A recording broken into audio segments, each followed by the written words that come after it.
welcome to the panel for our Euro 2024 coverage here on Gambling.com. I'm Alan McInally, your host for all our coverage throughout the tournament on the panel. And it's been a smashing, unbelievable weekend of football. Who wrote that? If we take Friday night away, the football's been unbelievable. And of course, England with a great victory as well. Here at Gambling.com, we'll be chatting to legends of the game throughout the Euros and hoping their countries will be heading to the Olympic Stadium in Berlin on the 14th of July to get to the final to win the Euros. Gareth Southgate's men kicked off their campaign with a 1-0 victory over Serbia on Sunday night. Well done, England. And joining me to discuss the game, delighted to say that former West Ham, Chelsea, England, camped at under 19s, 20s and 21s and played with the senior England team. It's Carlton Cole. Big man, how are you? How are you, Alan? How are you, mate? Great to see you again. I'm kind of heartbroken about Carl, but we're not going to talk about Friday night, okay? And we're going to focus on England today because you're on Big Man on Gambling.com. Just before we start, Big Man, I will say, a bit of housekeeping before we get into it. The panel on Gambling.com is brought to you by Winsin.com and Betovo.com, your odds and betting partners for the Euros. And all the details you need to get involved with them throughout the tournament are on screen. Check them out for our latest match odds, specials, and more as the games go through the summer. That's Winsin.com and Betovo.com. Now, right, big man, England won 1-0. You must be happy. Very happy. It's always important to get that first victory. And I was saying an early goal will settle the nerves, and that's what we've done. Straight on, got the early goal, settled the nerves. But at the same time, it wasn't a convincing victory by scoreline. But I felt that we dominated and we controlled most parts of the game, and it went the way I thought Gareth Southgate would have liked. I think the first half, I thought they were absolutely unbelievable. And we need to speak about Bellingham, and we'll get to him, big man. But in terms of possession and the way they were so aggressive against Serbia, I thought England were unbelievable for 45 minutes, big man. Yeah, they were. Jude Bellingham, you can't deny he's probably a world-class player now. He's in that bracket. Yeah. I thought Foden had quite a quiet game, but Trent was unbelievable. I'll go back to, just when we start about individual players. The starting 11 from Southgate, were you happy with that? Or was there any surprises for you that actually played Trent in beside Rice? Or he played Foden on the left-hand side? Or even more importantly for me, he played Trippier, who's a right full-back at left full-back. Yeah, listen, we've seen him do that before in the other games, just to warm up, the warming up games with Trippier. I'm not a fan of it. Luke Shaw couldn't come back any sooner for me. We obviously missing the Harry Maguire, and you saw some parts in the game where you looked at it and you think, do you know what? If there was a better team we're playing against, some of those mistakes might get punished. So it wasn't the most convincing of wins, but you know how it goes, Alan. You get the first victory under your belt and you can get on to the next game, and it just makes that next game a bit more lighter than what we was going to go in with before. If you think about, you spoke about, you've got to say Serbia were better in the second half, big man. Right? Yeah. They were much better. Yeah. So I'm going to ask you a question in terms of Jones and Gahey at the back. Out of 10, how much do you give them? Because they stood under a bit of pressure there. Out of 10, I'll give them 6, 7. There's room for improvement, as you see. But they could. It's their first game, and you already know the first game's a bag of nerves, and especially when we've got such an inexperienced backline.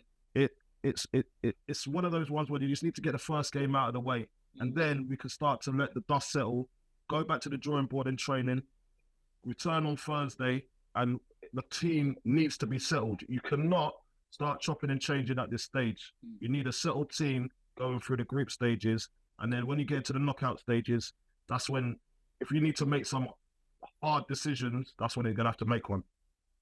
Right, listen, pump your chest out as much as you can, big man. You've got a bigger chest than me. I'm doing. Yes, do you know who we are right now? Do you know who I am? Jude Bellingham. What a man. I was thinking, in 2021, I was at Celtic but I don't think it was actually like the main man for Scotland at any time. And I was thinking, this boy is absolute, and he's like, he is the number one guy. He is undoubtedly England's number one guy. He was so good, wasn't he? He's such a special character. It shows you the type of upbringing he's probably had to be such a spearhead of a national football team at that age is something remarkable. That and gets a goal. And gets a goal. Stands up to be counted. You know, there's no shying away. He was getting under some of the Serbian players' skin as well. You can see he was trying to provoke them, trying to put them off their game. What a head he's got on his shoulders, and we're privileged to have him. We've got talents all around the world. We could have had the German Musiala. I know we tried to convince him to play for England, but Jude Bellingham is one of those players that you think, he said, you know what, he's a generational talent.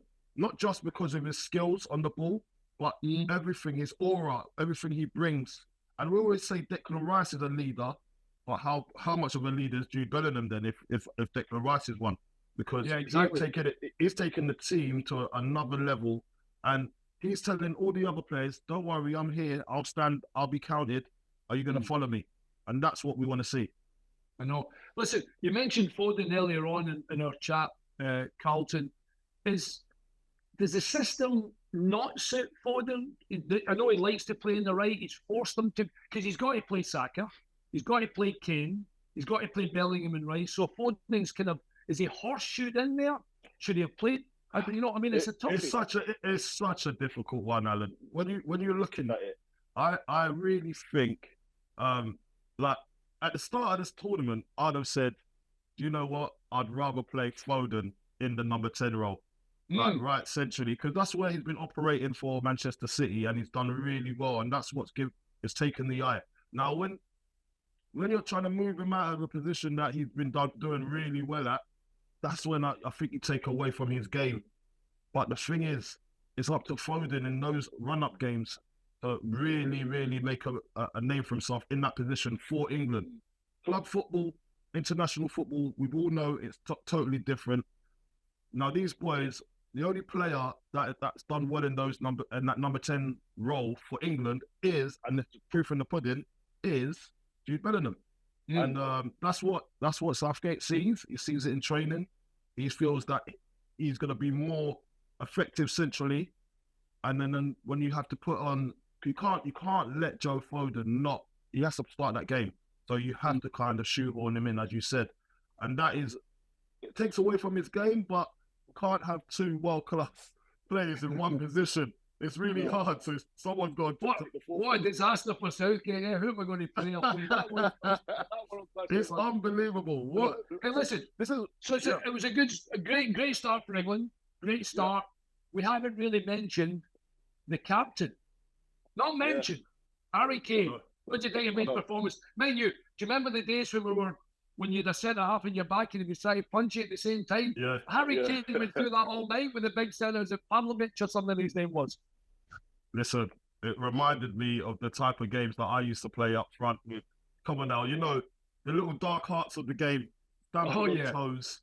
Oh, yeah. Pushing in the back whilst you're in the air, giving a bit of whiplash. He was getting it. But one thing I've got to say about Harry Kane, he stayed in battled. He didn't remember the Harry Kane that used to if it's not going his way, he'll drop deeper, and then he didn't want to do that. He stayed. He says, you know what, I'm going to occupy them going this way, and that's what the team needed. He forfeited his performance because he didn't have a greatest of games. But one thing he did do, and one thing you got to understand is when Jared Bowen come on, because Saka was doing well on that right hand side. When Jared Bowen come on, he came on straight away and gave him the opportunity to score, the one that he'd been waiting for the whole game. Great save by the goalkeeper, by the way. You got to give that to him. But at the same time, he'll be disappointed he didn't put that one chance away, because that's how his standards, that's how high his standards are. But at the same time, it's the first game. He's just warming up, and we'll see a lot more from Harry Kane, definitely. Gareth made a couple of changes, and I must admit, I raised my eyebrows when he brought Conor Gallagher on, because I thought he would bring on Cole Palmer. But I suppose in terms of we're 1-0 up, they're playing much better. is Connor more defensively minded than maybe Cole Palmer would have been? Certainly when he brings on Manu, you know what that's all about. That's just like sit, come and try and beat us. We're 1-0 up.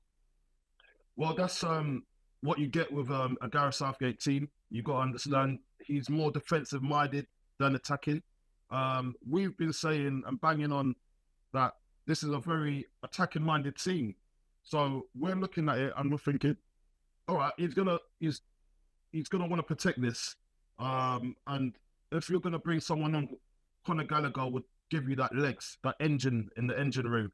If you're gonna go forward and you want to go and get another goal, then you bring on a Cole Palmer, then you bring on Ollie Watkins even, just to move the defence the other way. But he was secure. He felt that we didn't want to lose that battle in midfield. Conor Gallagher provided the legs that needed to just shut down a bit of the counter attacking, and you could see that was a little bit more stable when he came on. So that's what Gareth Southgate team does. Now, if you want to go on the other offensive, then I'd have brought on a Cole Palmer, definitely. But not at this stage of the game.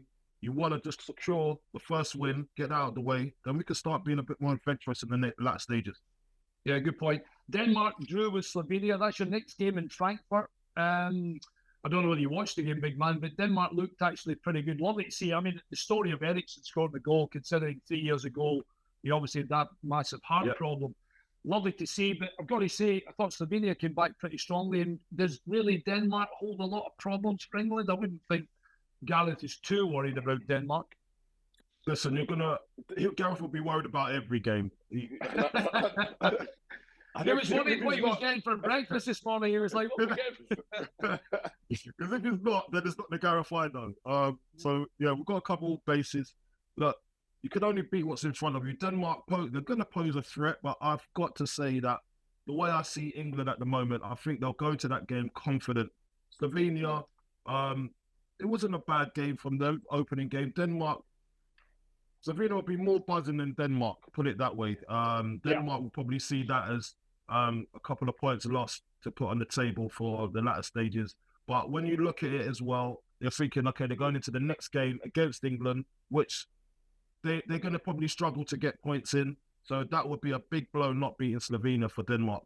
And yeah, you're right. It's great to see Eriksen score, especially to see what he's been through. Everybody was with him on that day. It was very high emotions. The whole of the football world was on his side that day. So it was good to see him change the narrative and score a goal. Right, give it the starting 11 against Denmark. We don't change the goalie. Do we change the goalie? No chance. We don't change the goalie. Back four, because he's not playing. He's going to play with back four. He won't change that either. So I'm presuming you're happy with Kyle. I'm happy with Kyle. We're gonna have to stay with so now Luke Shaw apparently has miraculously recovered from his injury. So does he go with Luke Shaw instead of Trippier on that side? I would do that, and I'd have told Kieran Trippier before the tournament to say, do you know what? I'm gonna need you for that first game. Luke is going to be fit for that game coming up, and I want to get him some minutes in his respectable position because we need the balance. So that's what I probably would change that. I wouldn't really, because I want a settled team. I wouldn't change that much. That would be the only position I would go with and say, do you know what? Yeah, that might need rejigging. There's been a couple of the pundits are talking about Trent Alexander-Arnold as though they'll play a bigger team and England will be under a bit more pressure. I don't really agree with that. I mean, I'm a bit of a super fan of Trent, and the fact they can play right back, right wing back, and play in the middle of here and look just as comfortable, I don't see why they should change anything in there either. Trent is another generational talent. Do you know what it is with Trent? It's just where you put him. All right, so he has to be on that pitch. Yeah, it's like we're talking about Foden. He has to be on the pitch. It's how you train him up to understand that role. Look what the threat that he poses when he has the ball. It's like a quarterback. If you want to look at it in NFL terms, he can pick out a pass from miles away and right on the sixpence. So this shows you that he needs to be on that team. Going along with the number 8 role. When I did see him get that number 8 shirt, I was quite surprised. But then it just showed me that where Gareth Southgate sees him playing. I'd love in the first half of every after yesterday's performance, in the first half, I'd like to see Trent start every game in an English shirt, and it shows you what he brings, because he's just going to bring pace with the ball speed and everything else that goes with that. You can see a pass from a mile away, and as long as he's got runners, he can get it to you. Yeah, I'm happy with him in there as well, even though I'm a Scotsman, for God's sakes. I don't want you to win it, but you know what I mean. Right, well, listen, we're your second country. Come on, Alan, you know that. Yeah, you are. Second country. I know, big man. Right, I'm going to throw you a curveball here. Saka, Kane, Anthony Gordon instead of Phil Foden, because Anthony Gordon plays there, Phil doesn't. We've already spoken about. Would you change Phil Foden and maybe play Anthony Gordon there, or is the only change in the team left full back for you that you think you said earlier? Well, for me, as I said, I don't want to chop and change too much. Yeah, I wouldn't want to upset the apple cart right now. It's a bit too early to go on that. You started with the kid. You got to give the kid more minutes to get into the tournament. Like, I know if I get dropped the first game, I'm gonna be upset. I don't know it's for England, but inside your hearts of hearts, you got dropped from a winning start, which would not look well or do anything for all the boys. Then the boys in the camp, because he's quite a popular lad, they'll upset the apple cart. You don't really want to be doing that. Give him another half a game. Let's see what he can do. And then I think that's more fair than you bring on Anthony Gordon, who can actually come on and change the game later stages of, like, say, in the second half at some stage. I don't see any problem with that.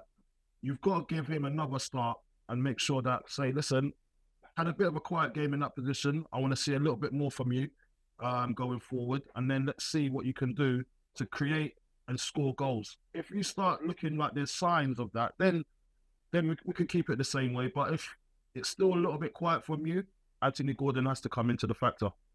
Yeah, exactly. It's been a good start from England. Good result, 1-0 against Serbia. Everybody absolutely delighted. We did say at the start, Big Mark, right at the very beginning when we did our podcast, there's a lot of things on Gambling.com along with Bitovo and Winsane.com.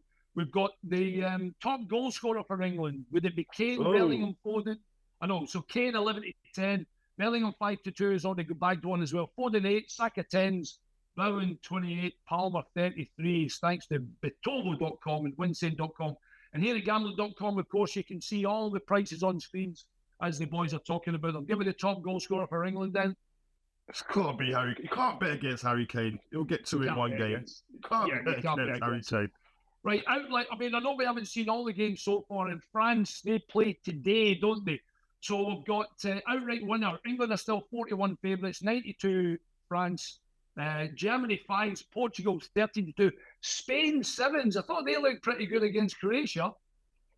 Well, when I looked at that scoreline, I was like, "Wow, that wasn't what was expected." But it just shows you the intensity and the levels that the rest of the team have around in their squad. Some of these squads have got deep talent that they haven't even used yet.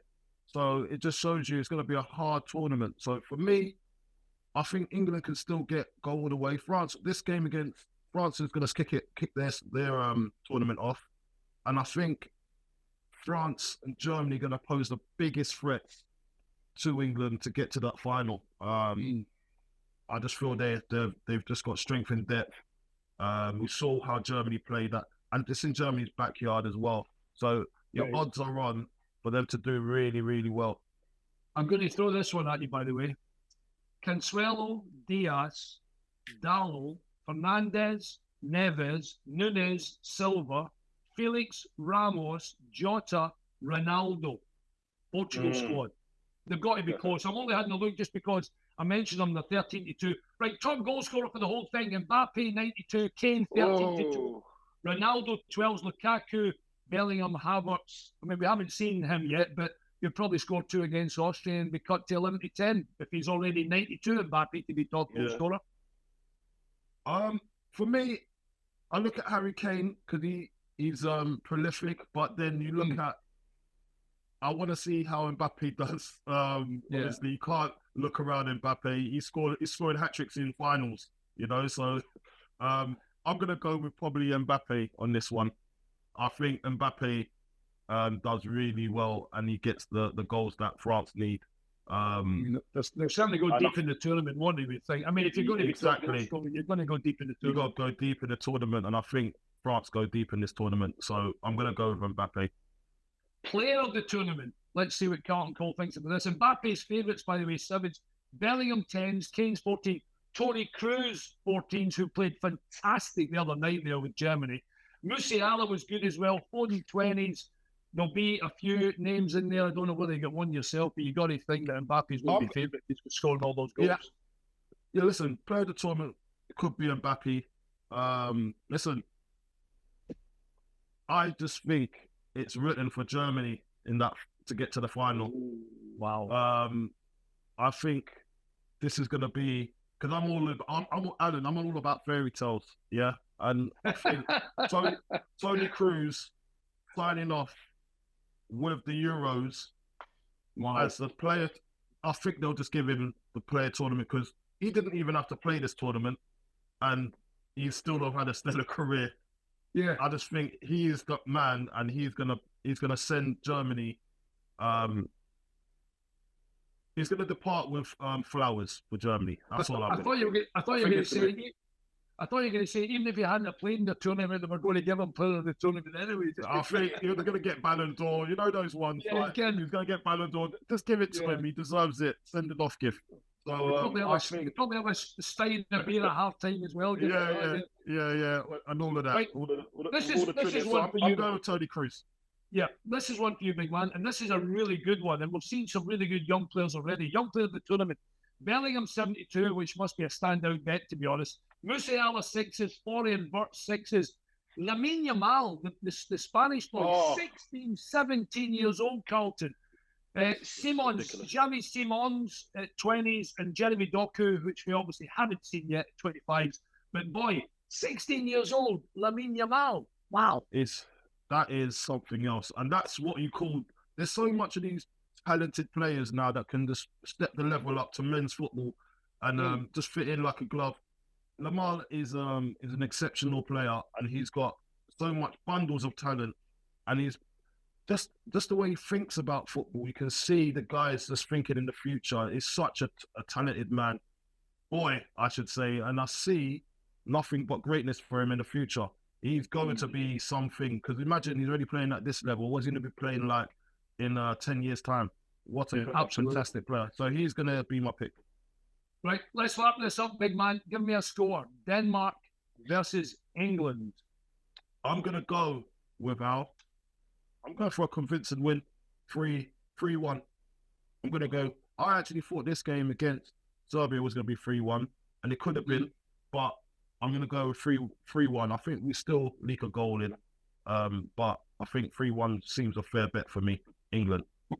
Okay, big man. Listen, thanks for your company this morning. Absolutely fantastic. If you fancy anything that Carlton said, then of course you can go to Gambling.com and of course to Betobo and Winsane.com. Stay tuned to Gambling.com and the panel all summer. I'll be speaking to Emmanuel Petit. I'll be speaking to Carlton again. With a bit of luck, Emil Heskey joined us at the start as well. And of course, thanks to our betting partners, Betobo.com and Winsane.com, for supporting us with all the odds as we go. Do check them out. Details are on the screen and in the show notes, wherever you're watching. Enjoy the football. Come on, Scotland. We've got 2 games to go.